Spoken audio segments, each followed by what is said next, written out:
Uma colmeia não sobrevive sem a rainha. Mas a rainha não nasce rainha, ela é formada para ser.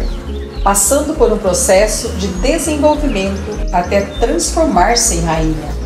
Qualquer ovo que submeter-se ao mesmo processo chegaria ao mesmo estágio de rainha, pronta para comandar a colmeia.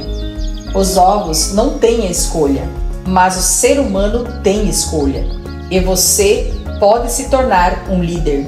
Basta decidir e passar pelo processo de transformação que nós, da Escola de Liderança ESLI, te ajudaremos com técnicas terapêuticas no desenvolvimento de todas as características necessárias para que você seja um grande líder.